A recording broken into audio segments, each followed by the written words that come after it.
Hello mga kasuking kasari, kumusta po?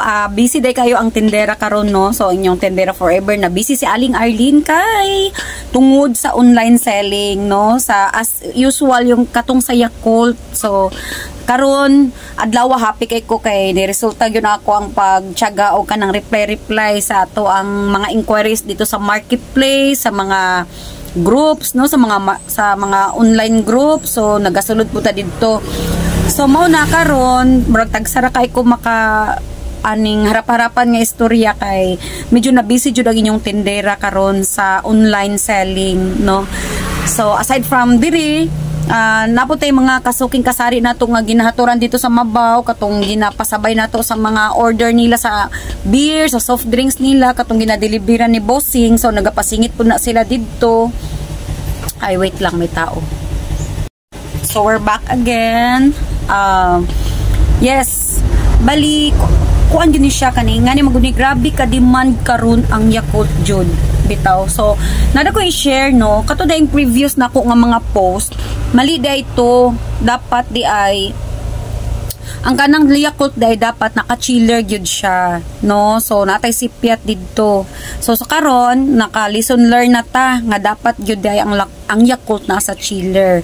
So dili day na siya pwede nga ibutang lang nimo siya bisag asa kay para ma-maintain to ba no katong murag good bacteria niya didto sa kuan sa sulod. So dapat yun di ay na siya sa chiller. So mo na lesson learn na siya sa tuwa karon.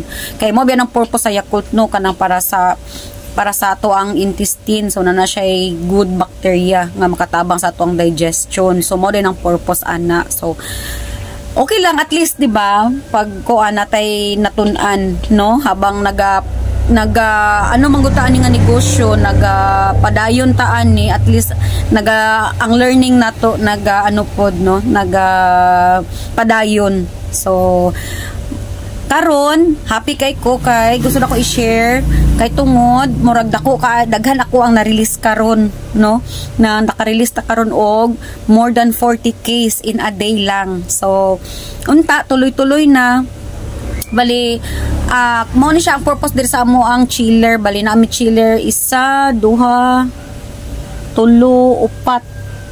So freezer ng isa, naka-freezer na ni siyang upas. So, ang isa so mo lagi na kuan ako katong bayro nun sa kuryente pero okay lang, worth it man, at least dapat kay i-loaded man pud nato siya para dili ta kansi sa kuryente. So ana na sa mga negosyo no dapat ang chiller dili pwede mabakante kay para dili ka kansi sa imuhang bayad sa kuryente. So dapat naka-loaded yun na siya pirmi. So tip na to na sa atong mga kasuking kasari na dapat ang chiller kung pwede walay bakante para dili kansi sa kuryente no. At the same time pag mangita si customer available pirmi no, mao na isa sa mga advantage nga dapat i-maintain nato nga atong mga chiller. Ang unod sa atong chiller pag tanaw gani nga wala na, so dapat restock na dayon.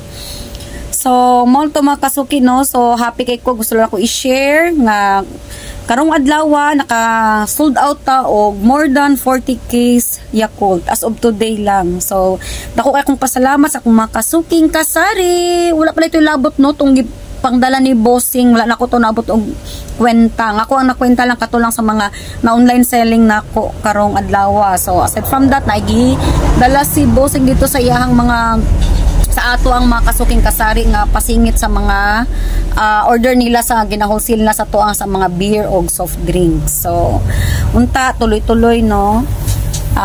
So sa karon kana lang sa ako ang ma-share mga kasuking kasari. Mo nang ikabisihan karon sa inyong tendera si Aling Arlene. Bye.